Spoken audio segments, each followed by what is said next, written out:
Welcome back students. PYQ discussion സീരീസിന്റെ part 3 ആണ് നമ്മൾ ഇന്ന് ചെയ്യാൻ പോകുന്നത്. Question number 21 to 30. നമുക്ക് സെഷനിലേക്ക് പോവാം. ഫസ്റ്റ് ക്വസ്റ്റ്യൻ 21st ക്വസ്റ്റ്യൻ ആണ്.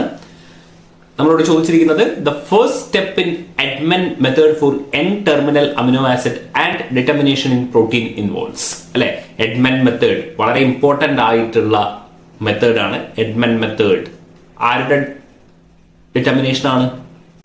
N terminal amino acids. അല്ലെ, എൻ ടെർമിനൽ അമിനോ ആസിഡ്. നിങ്ങൾക്കറിയാം പ്രോട്ടീന്, അല്ലെ, പ്രോട്ടീന്റെ ബിൽഡിംഗ് ബ്ലോക്സ് ആണ് അമിനോ ആസിഡ്. രണ്ട് ടെർമിനൽസ് ഉണ്ടാവും, എന്നും അതേപോലെ എന്ത് ടെർമിനൽസും ഉണ്ടാവും, സി ടെർമിനലും ഉണ്ടാവും. അല്ലെ, ആദ്യം എഡ്മൻ മെത്തേഡിൽ എന്താണ് ചെയ്യുക? എൻ ടെർമിനൽ കട്ട് ചെയ്തിട്ട് നമ്മൾ എന്തുമായിട്ട് റിയാക്ട് ചെയ്യും? C6H5NH ഡബിൾ ബോണ്ട് CS, അല്ലെ, ഫീനൈൽ ഐസോതയോസയനേറ്റ്. ഫീനൈൽ ഐസോതയോസയനേറ്റുമായിട്ട് റിയാക്ട് ചെയ്യും. ഈ പർട്ടിക്കുലർ റിയേജന്റിനെയാണ് നമ്മൾ എന്ത് പറയുന്നത്? എഡ്മൻസ് റിയേജന്റ് എന്ന് വിളിക്കുന്നത്. എഡ്മൻസ് റിയേജന്റ് എന്ന് വിളിക്കുന്നത്. ബാക്കിയുള്ള സ്റ്റെപ്പ് ഒന്നും ഞാൻ പറയുന്നില്ല. സോ ആദ്യം എന്താണ്? എൻ ടെർമിനൽ കട്ട് ചെയ്യും, എന്നിട്ട് ഫീനൈൽ ഐസോതയോസയനേറ്റുമായിട്ട് റിയാക്ട് ചെയ്യും. That is called Edman's reagent. അപ്പോ നമ്മുടെ ആൻസർ എന്താണ്? ഓപ്ഷൻ ബി വരും. ബാക്കിയുള്ള സ്റ്റെപ്പുകൾ ഞാൻ പറയുന്നില്ല, ചെയ്തതാണ്. ഒരുപാട് ലെങ്തി ആയി പോകും questions. Okay, next question 22. Which of the following complex ion has CFSE, highest CFSE എന്നാണ് ചോദിച്ചിരിക്കുന്നത്. +2 ബേസ്ഡ് ആയിട്ടുള്ള ചോദ്യങ്ങളും ചോദിക്കുന്നുണ്ട്. കോർഡിനേഷൻ കോംപ്ലക്സ്, സോളിഡ് സ്റ്റേറ്റ് എന്നുള്ള +2 ബേസ്ഡ് ടോപ്പിക്സ് കൃത്യമായി പഠിച്ചു പോവുക. Okay, CFSE crystal field stabilization energy. അല്ലെ, അതായത് ഗ്രേറ്റർ ദ സ്പ്ലിറ്റിംഗ് എനർജി. നിങ്ങൾക്ക് ഓർമ്മ ഉണ്ടെന്ന് വിചാരിക്കുന്നു. T2G EG, T2G EG ഒക്കെ ആയിട്ട് സ്പ്ലിറ്റ് ചെയ്യുന്നുണ്ട്. നല്ല സ്പ്ലിറ്റിംഗ് ആണെങ്കിൽ നല്ല സ്റ്റെബിലൈസേഷൻ ഉണ്ടായിരിക്കും. അല്ലെ, greater the splitting, greater will be the stabilization energy. അപ്പോ നമുക്കറിയാം ΔT is equal to 4/9 ΔO. അതായത് ടെട്രാഹെഡ്രൽ സ്പ്ലിറ്റിംഗ് ഒക്ടാഹെഡ്രൽ സ്പ്ലിറ്റിംഗിനേക്കാളും എന്തായിരിക്കും? വളരെ കുറവായിരിക്കും. That means ΔT tetrahedral splitting is less than എന്ത്? Octahedral splitting. അപ്പൊ നമുക്ക് രണ്ട് ഓപ്ഷൻസ് ഇവിടെ എന്ത് ചെയ്യാം? എലിമിനേറ്റ് ചെയ്യാം. നിങ്ങൾ ഈ നമ്പേഴ്സ് എടുത്തിട്ട് കാൽക്കുലേഷൻ ഒന്നും ചെയ്യേണ്ട. ടെട്രാഹെഡ്രൽ കോംപ്ലക്സുകൾ നമ്മൾ എയും ഡിയും നമ്മൾ എന്ത് ചെയ്തു? എലിമിനേറ്റ് ചെയ്ത് കഴിഞ്ഞു. ഇനി പിന്നെയുള്ളത് MnH2O6+ CONH3 6+ ആണ്. നോക്കൂ, CONH3 6+ അമോണിയ ഇവിടെ എന്തായിട്ടാണ് ആക്ട് ചെയ്യുന്നത്? ഒരു സ്ട്രോങ് ഫീൽഡ് ലിഗാൻഡ് ആണ്. ഇതാണ് SFL ആണ്, സ്ട്രോങ് ഫീൽഡ് ലിഗാൻഡ് ആണ്. അതുകൊണ്ട് തന്നെ സ്പ്ലിറ്റിംഗ് എന്തായിരിക്കും? ഗ്രേറ്റർ ആയിരിക്കും. അതേസമയം MnH2O6 അങ്ങനെയാണെങ്കിൽ ഇതെന്തായിരിക്കും? വീക്ക് ഫീൽഡ് ലിഗാൻഡ് അല്ലേ, വാട്ടർ. അപ്പൊ ഏതിനായിരിക്കും സ്പ്ലിറ്റിംഗ് കൂടുതൽ? സ്ട്രോങ് ഫീൽഡ് ലിഗാൻഡിനായിരിക്കും. അപ്പൊ സ്റ്റെബിലൈസേഷൻ എനർജി ആർക്കായിരിക്കും കൂടുതൽ? യെസ്, ഏതിനാണ്? Option C, CONH3 6+. ഇപ്പൊ രണ്ട് ഫാക്ടേഴ്സ് ആണ് നമുക്ക് ക്രിസ്റ്റൽ ഫീൽഡ് സ്റ്റെബിലൈസേഷൻ എനർജിക്ക് യൂസ് ചെയ്യുന്നത്, ഹെൽപ്പ് ചെയ്യുന്നത്. അതായത് ആദ്യത്തേത് നമ്പർ ഓഫ് ലിഗാൻസ് ആണ്. എത്ര നമ്പർ ഓഫ് ലിഗാൻസ് കൂടുന്നു അത്രയും എന്താവും? സ്റ്റെബിലൈസേഷൻ എനർജി എന്താവും? ഇൻക്രീസ് ആവും. അതുകൊണ്ട് തന്നെ ഒക്ടാഹെഡ്രലിന് എപ്പോഴും എന്തായിരിക്കും? കൂടുതലായിരിക്കും ടെട്രാഹെഡ്രലിനേക്കാളും. രണ്ടാമത്തത് സ്ട്രോങ് ഫീൽഡ് ലിഗാൻഡിന് സ്പ്ലിറ്റിംഗ് എനർജി കൂടുതലായിരിക്കും. അതുകൊണ്ട് തന്നെ അവരുടെ സ്റ്റെബിലൈസേഷനും എന്തായിരിക്കും? കൂടുതലായിരിക്കും. സോ അത് വെച്ചിട്ട് വളരെ ഈസി ആയിട്ട് ഓപ്ഷൻ സി നമുക്ക് കണ്ടുപിടിക്കാൻ പറ്റും. Okay, next question 23rd. ഒരു റിയാക്ഷൻ തന്നിട്ടുണ്ടാവും. ഇതുകൊണ്ടാണ് നെയിംഡ് റിയാക്ഷൻസ് എന്തായാലും നിങ്ങൾ പഠിച്ചിരിക്കണം എന്ന് പറയുന്നത്. നെയിംഡ് റിയാക്ഷൻ വളരെ ഇമ്പോർട്ടന്റ് ആണ്. സ്ട്രെയിറ്റ് ഫോർവേഡ് ക്വസ്റ്റ്യൻസ് ആണ് ചോദിച്ചു കാണുന്നത്. ഓക്കെ, ഉൾമാൻസ് റിയാക്ഷൻ, നെയിംഡ് റിയാക്ഷൻ എന്ന് പറയുന്ന സീരീസിൽ നമ്മൾ ഇതൊക്കെ പറഞ്ഞിട്ടുണ്ട്. ഉൾമാൻസ് റിയാക്ഷൻ ഉണ്ട്, റീമർ ടീമൻ ഉണ്ട്, തോപ്പ് റിയാക്ഷൻ ഉണ്ട്, മാനിച്ച് റിയാക്ഷൻ ഉണ്ട്. ഇത്രയും റിയാക്ഷൻസ് ഒക്കെ നമ്മൾ ഇത് കൂടാതെ ഒരുപാട് റിയാക്ഷൻസ് നമ്മൾ ഡിസ്കസ് ചെയ്തതാണ്. നോക്കൂ, ഒരു കമ്പോണന്റ് ഇവിടെ എത്ര കമ്പോണന്റ് ഉണ്ട്? 3 കമ്പോണന്റ് ഉണ്ട്. അല്ലെ, 3 കമ്പോണന്റ് ഉണ്ട്. ഒരു കീറ്റോൺ ഉണ്ട്, അതേപോലെ ഫോർമാൽഡിഹൈഡ് ഉണ്ട്, അതേപോലെ ഒരു സെക്കൻഡറിയോ പ്രൈമറി അല്ലെങ്കിൽ സെക്കൻഡറി അമൈൻ തന്നിരിക്കും. ഓക്കെ, എന്നിട്ട് നിങ്ങൾക്കൊരു പ്രൊഡക്റ്റ് തന്നിരിക്കും. ഈ ഒരു പർട്ടിക്കുലർ റിയാക്ഷൻ എന്ത് റിയാക്ഷൻ ആണ്? മാനിച്ച് റിയാക്ഷൻ ആണ്. എന്താണ് മാനിച്ച് റിയാക്ഷൻ? എന്താണ് മാനിച്ച് reaction? Is an organic reaction which consist of an amino alkylation. നോക്കൂ, അമിനോ ആൽക്കൈലേഷൻ എവിടെയാണ്? of an acidic proton next to a carbonyl functional group. നോക്കൂ, ഇതല്ലേ കാർബണൈൽ ഫങ്ഷണൽ ഗ്രൂപ്പ്. ഇവിടെ ഒരു അസിഡിക് പ്രോട്ടോൺ ഉണ്ടാവും. അവിടെ എന്ത് നടക്കുന്നു? Amino alkylation by functional group by formaldehyde. അതേപോലെ എന്തുണ്ടാവും? ഫോർമാൽഡിഹൈഡിന്റെ പ്രസൻസ് ആണ് with a primary or secondary amen.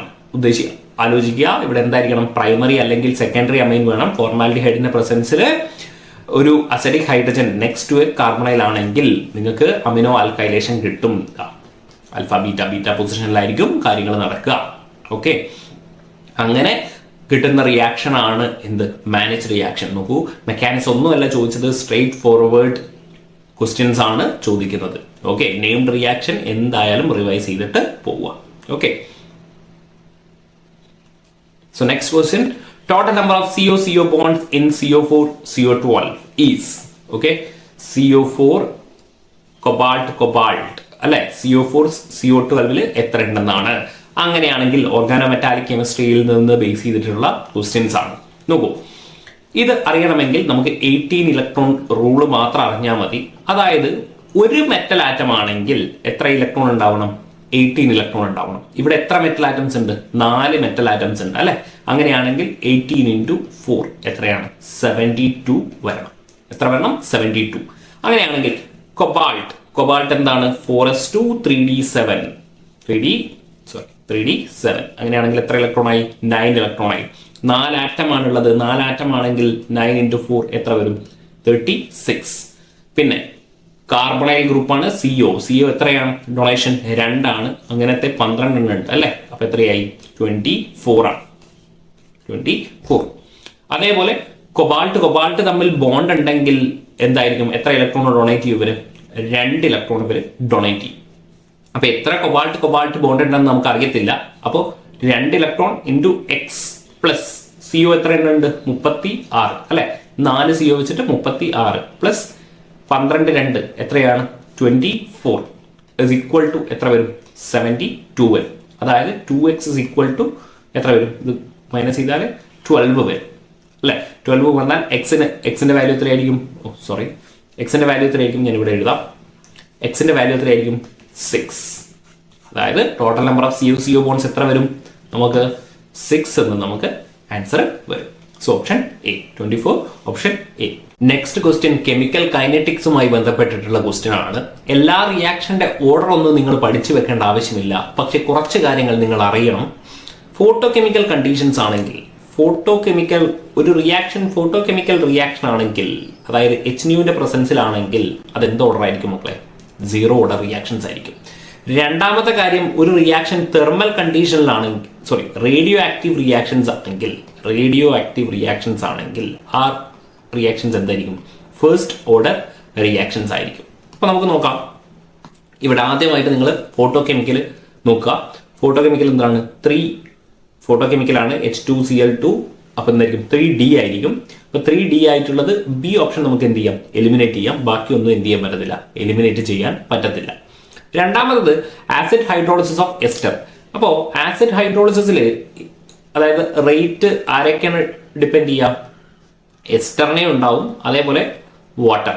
പക്ഷേ വാട്ടർ എന്തല്ല, ഒരു സോൾവെന്റ് ആയിട്ട് ആക്ട് ചെയ്യുന്നുണ്ട്. ഇതിന്റെ ഓർഡർ എന്ത് ചെയ്യത്തില്ല? സെക്കൻഡ് ഓർഡർ ആയിട്ട് നമുക്ക് തോന്നാം, പക്ഷെ ഇതിന് എന്ത് ചെയ്യത്തില്ല? കൗണ്ട് ചെയ്യത്തില്ല. അതുകൊണ്ട് തന്നെ ആസിഡ് ഹൈഡ്രോളിസിസ് ഓഫ് എസ്റ്റർ എന്തായിരിക്കും? ഒരു സ്യൂഡോ ഫസ്റ്റ് ഓർഡർ റിയാക്ഷൻസ് ആയിരിക്കും അല്ലെ. എന്തായിരിക്കും? Pseudo first order reactions. അപ്പോൾ രണ്ടാമത്തെ എന്താണ്? എ, അതായത് 3D2A. അപ്പൊ നമുക്ക് ഓപ്ഷൻ എ എന്ത് ചെയ്യാം? എലിമിനേറ്റ് ചെയ്യാം. രണ്ടാമത്തത് ആൽക്കലി ഹൈഡ്രോളിസിസ് ഓഫ് എസ്റ്റർ ആണ്. അപ്പോൾ ആൽക്കലി ഹൈഡ്രോളിസിസ് എന്ന് പറയുമ്പോൾ റേറ്റ് എന്തായിരിക്കും? എസ്റ്ററിനെ എന്തായാലും ഡിപ്പെൻഡ് ചെയ്യുന്നത് നമ്മൾ കണ്ടു. പിന്നെ വാട്ടർ ആയതുകൊണ്ടാണ് നമ്മൾ അത് എഴുതാത്തത്. ഇവിടെ എന്തായിരിക്കും? ആൽക്കലി ആണെങ്കിൽ OH മൈനസ് ആയിരിക്കും. 1 എന്തായിരിക്കും? 2 ആയിരിക്കും. ആൽക്കലി ഹൈഡ്രോളിസിസ് എന്തായിരിക്കും? 2.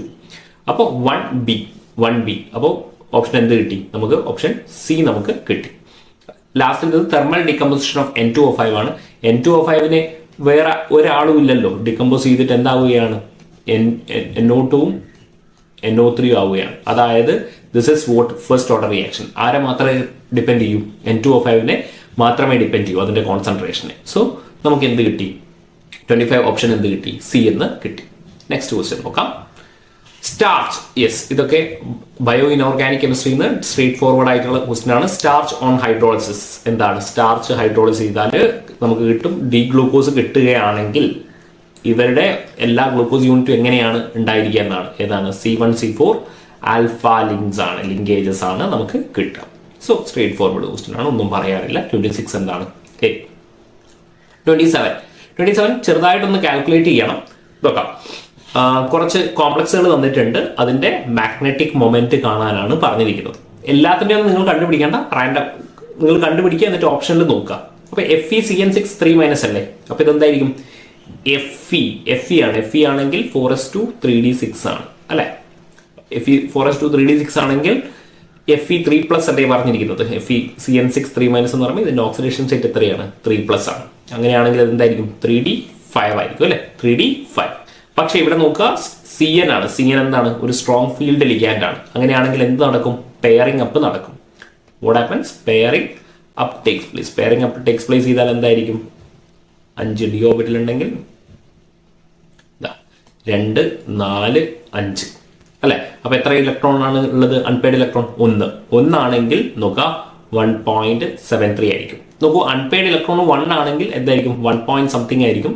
2 ആണെങ്കിൽ എന്തായിരിക്കും? 2.89 സംതിങ് ആയിരിക്കും. 3 ആണെങ്കിൽ 3.87, 4 ആണെങ്കിൽ എന്തായിരിക്കും? 4.87, 5 ആണെങ്കിൽ 5.92. അല്ലാതെ നിങ്ങൾ കാൽക്കുലേറ്റ് ചെയ്യൊന്നും വേണ്ട, അറൗണ്ട് നിങ്ങൾ ഈ വാല്യൂസ് മാത്രം നോക്കിയാൽ മതി. അപ്പോൾ എ എന്താണ്? 2 ആണ്. A2 ആയിട്ടുള്ള ഏത് ഓപ്ഷനാണ്? യെസ്, A2 ആയിട്ടുള്ളത് എയും എലിമിനേറ്റ് ചെയ്യാം, ഡിയും എലിമിനേറ്റ് ചെയ്യാം.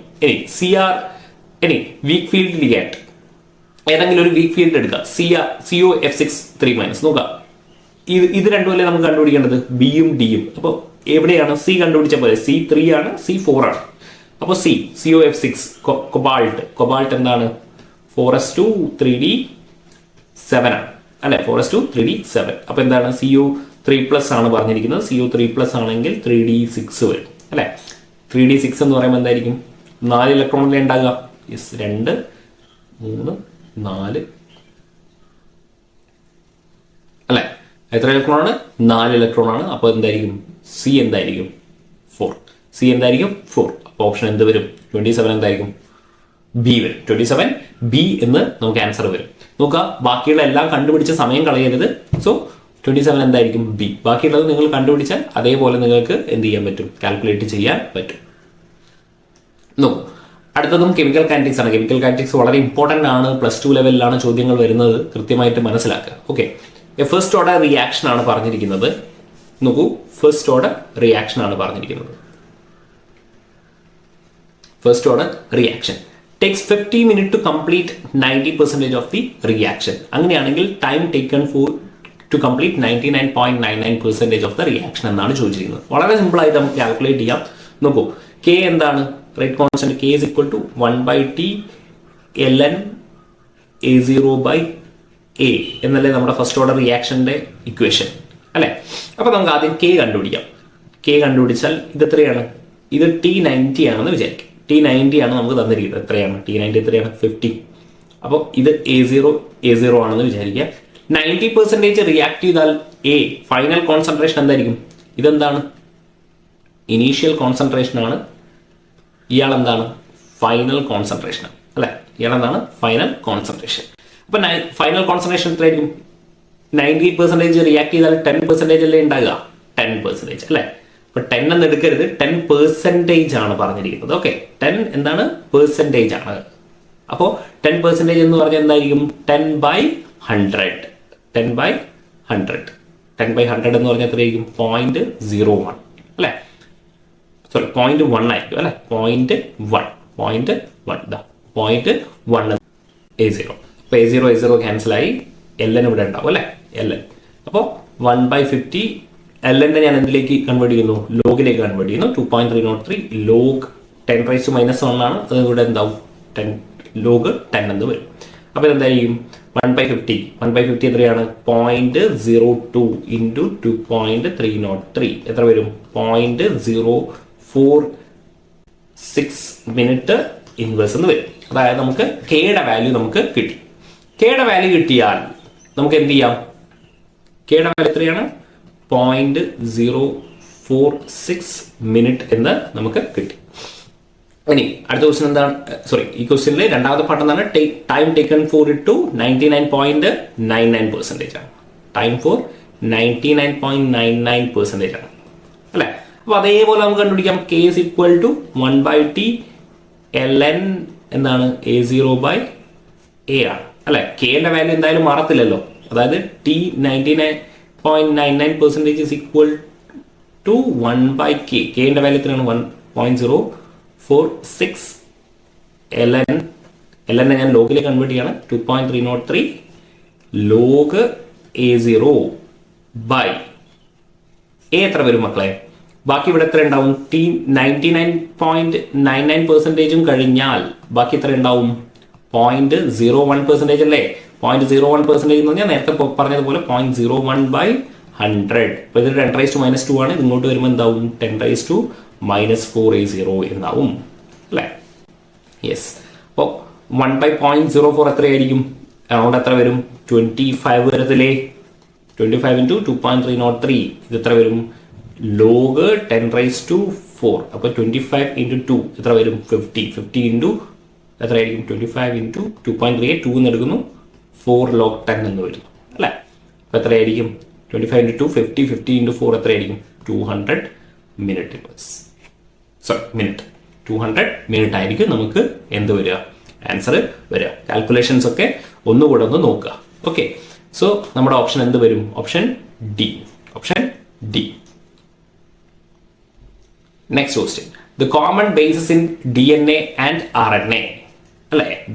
DNA ആണ് ചോദിച്ചിരിക്കുന്നത് അല്ലെ. DNA യും RNA ഒക്കെ നമ്മൾ കണ്ടിട്ടുള്ളതാണ്. അഡിനിനും AG കട്ട് ഇങ്ങനെയൊക്കെയാണ് ആളുകൾ ആലോചിക്കാറ്. AG cut. ഓക്കെ. അഡിനിനും ഗ്വാനിനും എന്താണ്? പ്യൂരിൻസ് ആണ്. എന്താണ്? പ്യൂരിൻസ് ആണ്. പിരമിഡിന് എന്താണ്? പിരമിഡിൻസ് ആണ്. പിരമിഡിൻസ്. സൈറ്റോസിനും തൈമിനും എന്താണ്? പിരമിഡിൻസ് ആണ്. ഓക്കെ. നിങ്ങൾക്കൊരു പിക്ചർ വേണമെങ്കിൽ കാണിച്ചു തരാം. ഇവരുടെ പിക്ചേഴ്സ്. അഡിനിനും ഗ്വാനിനും എന്താണ്? പ്യൂരിൻസ് ആണ് അല്ലെ. അഡിനിനും ഗ്വാനിനും പ്യൂരിൻസ് ആണ്. തൈമിനും സൈറ്റോസിനും എന്താണ്? പിരമിഡിൻസ് ആണ്. പിരമിഡിൻസിൽ ഒരു റിംഗ് ആയിരിക്കും. പ്യൂരിൻസിനാണെങ്കിൽ എത്ര ഉണ്ടാവും? 2 റിംഗ് ഉണ്ടാവും. അപ്പൊ ഏതൊക്കെയാണ്? Purine bases are adenine and guanine. Purine bases are adenine and guanine. Pyrimidine bases are thymine and cytosine. So option എന്ത് വരും? 29 എന്ത് വരും? ഓപ്ഷൻ ഡി വരും. അടുത്തത് ഈ സെഷന്റെ last question. Select the wrong statement എന്നാണ് പറഞ്ഞിരിക്കുന്നത്.